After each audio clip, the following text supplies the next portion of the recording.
Welcome back to Astrology for Mystics. I'm your host, astrologer Jennifer Jennings. Today we step beyond the noise, beyond what's seen and said, into the magnetic fabric that holds reality together. This is not just history or science, it's revelation. This is the Trojan web, light, magnetism, and the revolution of spirit. The ancients called it magnetism. Christ calls it faith. And we are remembering both. The Trojan pandemics of our past never truly ended. They just changed form. What once entered through battlefields and blood now travels through airwaves and appetite. Those who are sensitive feel it first. The vibration beneath the skin, the confusion of the cells, the glycoprotein signals that whisper fight or flight to the immune system. An unseen tension, a war not of bullets but of frequencies. Modern towers rise like iron trees, radiating invisible pollen through the ether. And within those currents, parasites, bacteria, and viruses find new vitality. For energy is the true soil of all living forms. When the magnetic field of man is weak, when conduct and attitude distort the current, sickness mutates in the unseen layers of the self. The ancients knew this. Paracelsus knew this. He called it the magnetism of life, a subtle force that carries the image of divinity through the currents of the air. He spoke of healing not as chemistry, but as correspondence, the balance of heaven and flesh. Through magnetism, the gods themselves were said to speak, images of deity traveling on invisible waves. Just our words travel today through the World Wide Web. But the same net that connects us all, that entangles us, it also distorts the truth, mirrors illusion, and broadcasts confusion through light. That's why they call it channeling. Information is energy. Energy is the architecture of thought.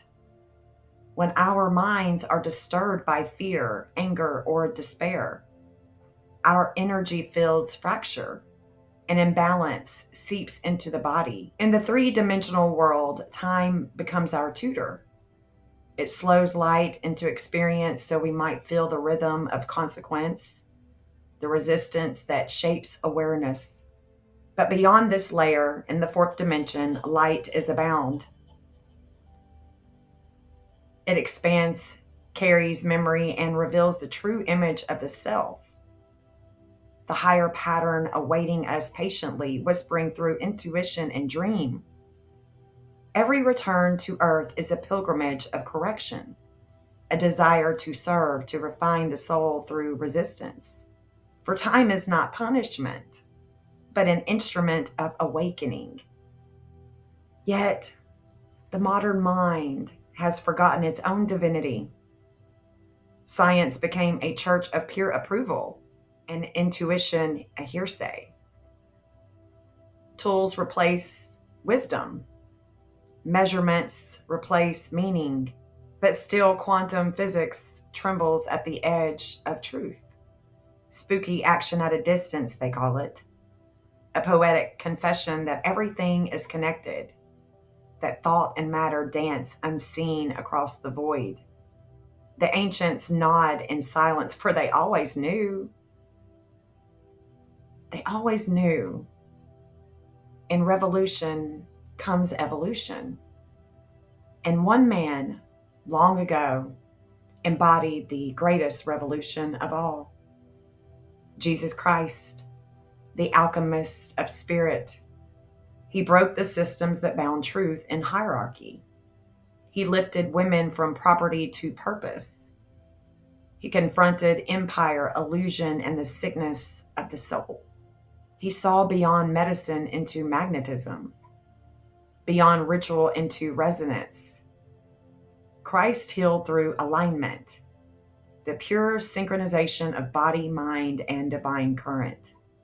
He knew that health is harmony, that imbalance begins in the unseen. So here we stand, between cell tower and temple, between frequency and faith, between science and soul.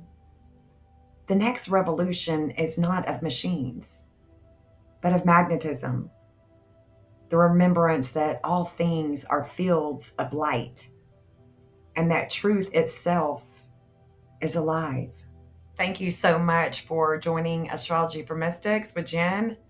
I appreciate you listening to an excerpt of his story, the history of mankind's evolutionary consciousness back to God, as I reveal old writings about our evolutionary consciousness. Please like, subscribe, and share. And until my next video, peace out.